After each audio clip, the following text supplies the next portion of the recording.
Good afternoon, ladies and gentlemen. I've been told it's good to start with something that gets your attention.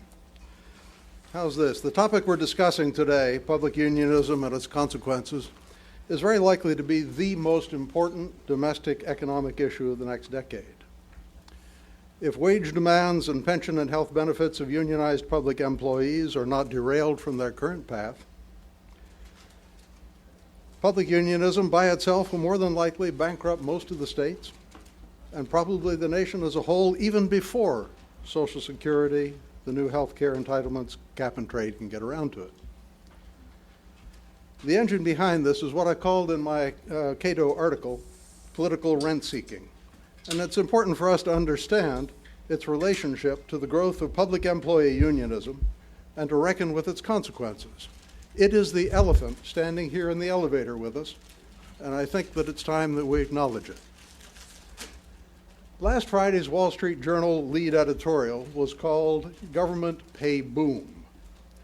It notes that public employees earn salaries that average 28% higher than private workers, and that their benefits are around 70% higher, with the benefit gap accounted for entirely by unionized public employees, non-unionized public employees having about the same benefits as private workers do. The editorial has examples of public employee excesses. There are 3,000 retired teachers in Orange County, California alone, 3,000, collecting $100,000 or more per year in retirement benefits that will continue adjusted for inflation for their entire natural lives and those of their spouses. In Ohio, there are 15,857 faculty and staff members now receiving a total of $741 million a year in pension benefits, and each and every one of them, each and every one of the 15,857 is also still working for the system in a full-time job, often the same job that he or she retired from. These folks are making upwards of $200,000 a year without the need to work overtime. Well, lucky them, you might say. And don't you wish you could be in their place? Don't you wish you could have the same deal? If you happen to be a unionized public employee anywhere, the problem is that you may soon have that same deal. But the problem is not yours, it's ours. The dystopian aspects of public largesse, of which these examples are representative, is that government pension systems driven by union demands are already, at this moment, underfunded by $3.2 trillion. Lord, how we love to kick around these big numbers. What can that possibly mean? That's $27,000 for every household in the United States. Illinois is out there actually issuing bonds right now, $3.5 billion of them, to meet this year's mandatory annual contributions to worker retirement programs whose underfunded liabilities in that state already exceed a total of $85 billion, about 3 years worth of the state's entire tax revenues. Will those bonds ever be redeemed, do you think? The situation is worse in New Jersey, it's worse still in New York, it's even worse in California. And as I'm about to explain to you, this is all going to get increasingly worse across the board until the country's economy literally explodes, probably sometime within the next 10 years.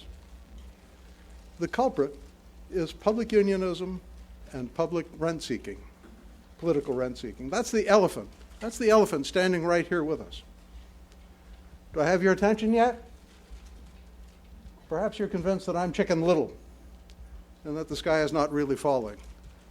But let me take you through the history of it so maybe you'll understand why I'm so concerned. I want you to see the nature of unionism and its relationship to economic rents and how this differs in public employment and the likely consequences of that.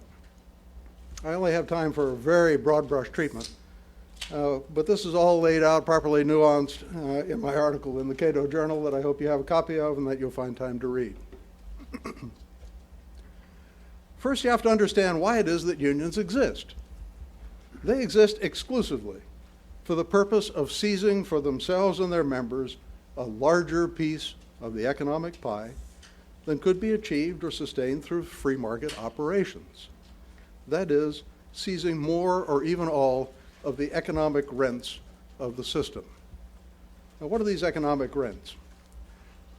Any economic system that is not one of pure and perfect competition will produce economic rents.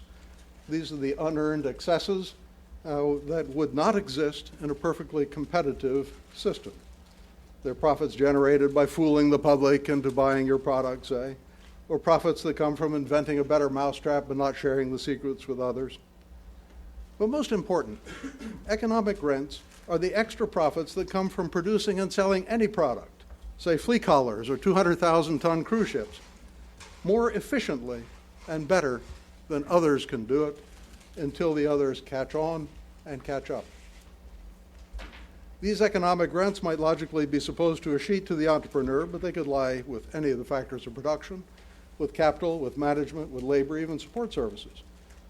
In private enterprises, they're variable over time and circumstance, and within any organized unit, they are a zero-sum game.